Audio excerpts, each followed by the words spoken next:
reported that the United States had stationed nuclear weapons in Britain for the first time since 2008. This comes after an American C-17 transport plane reportedly visited RAF Lakenheath in Suffolk last week, flying from New Mexico's Kirtland Air Force Base, where the US Air Force keeps its nuclear arsenal. According to reports, this flight contained nuclear bombs. Kremlin spokesman Dmitry Peskov has said that Russia sees this as a line towards escalation of tensions and militarization, including nuclear militarization. He also added that relevant departments in Russia are monitoring developments and formulating tasks to ensure their security. Well, Professor Harron, thank you for staying with us. Of course, following the Cold War, fears around nuclear conflict have been high, probably not as high since then, until now, as so many global conflicts ongoing with nations, allied nations, and those fighting also in the possession of nuclear weapons. Do you think this is a message from Russia as a warning, acknowledging the rise in global geopolitical tensions and mentioning nuclear weapons to put it at the forefront of thinking ahead of these talks, or is it completely unrelated to the Russia-Ukraine war?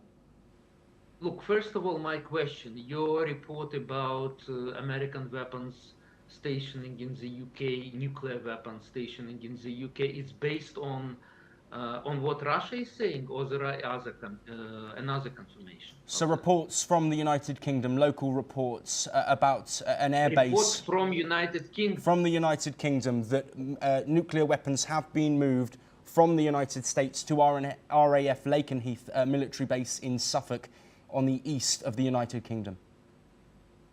Okay, look, anyway, I need to have a real source of this information, because sources from Britain, this is very broad.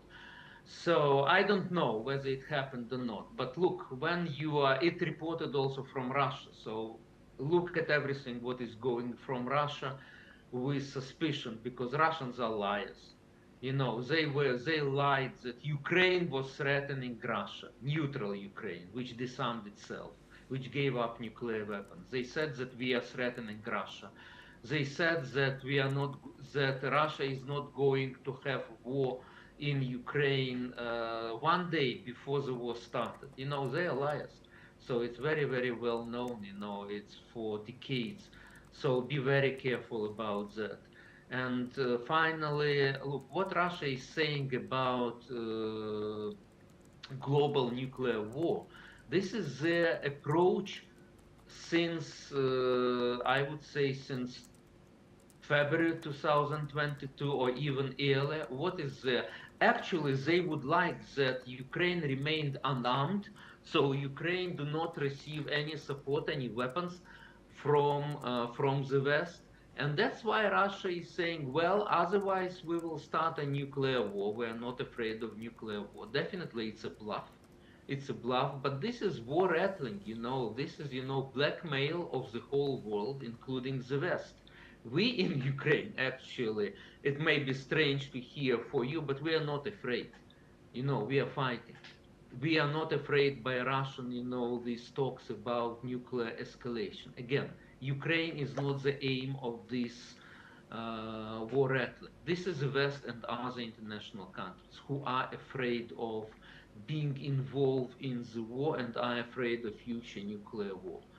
We know in Ukraine, by the way, definitely we know what is the danger of nuclear bomb. We have a nuclear catastrophe in Chernobyl in 1985 when Ukraine, or 86, sorry, when Ukraine was part of the USSR. So we Ukrainians, we went through this nuclear catastrophe. We know what is that. But we need to understand that the talks about nuclear war, this is part of Russian strategy of intimidating the West and international community. Yes, absolutely, Professor Harron. Thank you ever so much for taking the time to speak with us.